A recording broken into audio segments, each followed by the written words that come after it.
So immediately after that, it's like, I can't get away from this stuff. Somebody approached me who was not an executive producer, but not unlike Critical Decisions, which Harry and I had done just for somebody who came up with a game show.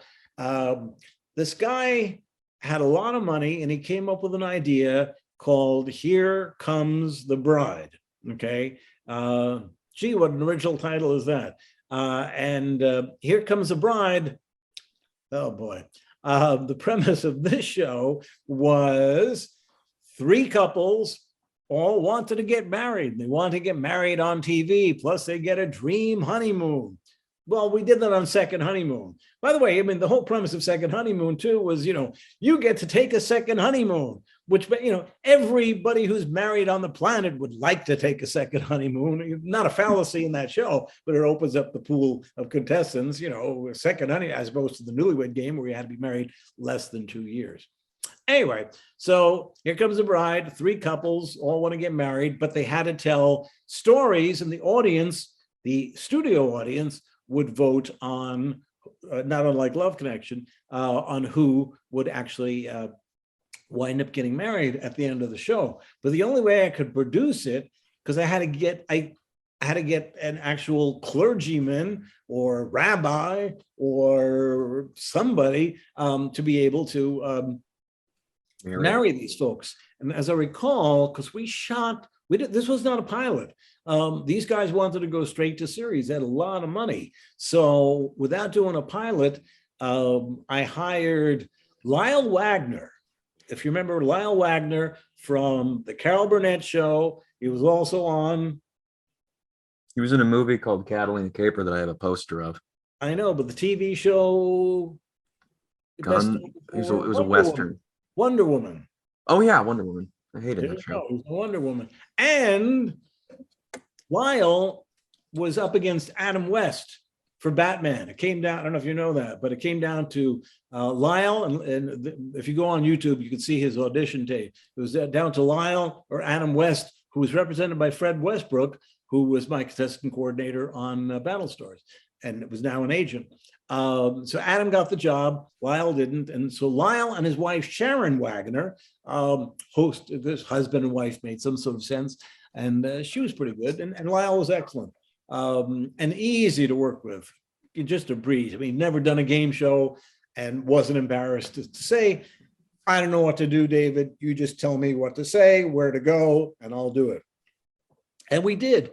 But as I started to say, I mean, the problem with the show is we could not just do the opening segment where a couple or 3 couples talk, and then the second segment, which was a convoluted way of getting people to vote, but stretch out the show, and then the final actual wedding. So not unlike Legends, which we'll get to, and trying to think of the other shows that I had that I could not do all in order. I had to do 5 first rounds, then 5 second rounds, then take a break, come back. And the final thing we would do was all the weddings, back to back, which meant, and that was a problem because sometimes audience members want to leave, especially after sitting there for all those weddings. And you can't have a wedding without people being there. And that was the toughest part, was just hanging on to people till the end, very end, for the final couple to get married, because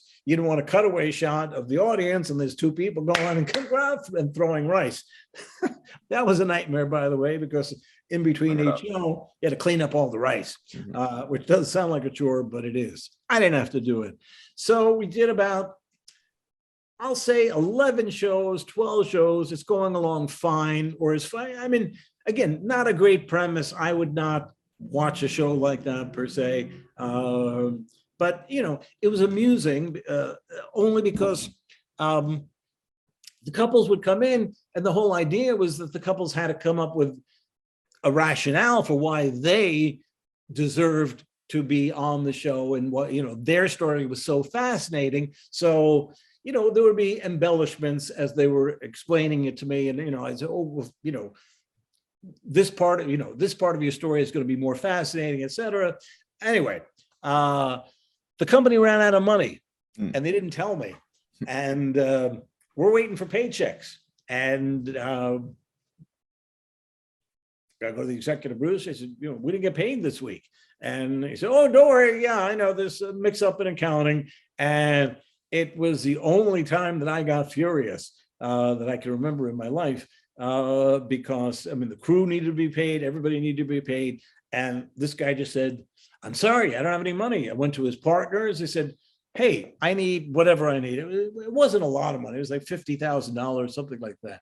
For everybody. To pay for everything, including the stage, whoever we owed money to. Ultimately, they came up with the money, but the shows never aired because I didn't finish them.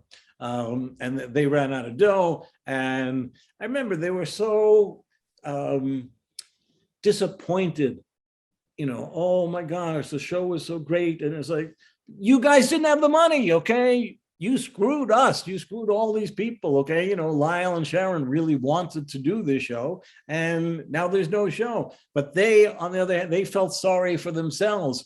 And it's like, rather than if you, get the money ahead of time, So I learned, don't work for independent people. So I went from exchange again. I was just getting stuck in a rut. I was like, thank God I had those Stone Stanley traditional game shows, because again, I was able to exercise my writing muscles there, as well as producing. Because again, manipulating couples, like I did on Love Connection, just not that much fun. You come and you tell me a dull story that I've got to make more interesting, even though, I'm not changing the story. It's just, it's nothing that you go home and say, wow, I did a great show today that America's going to find entertaining. I was iffy about that show.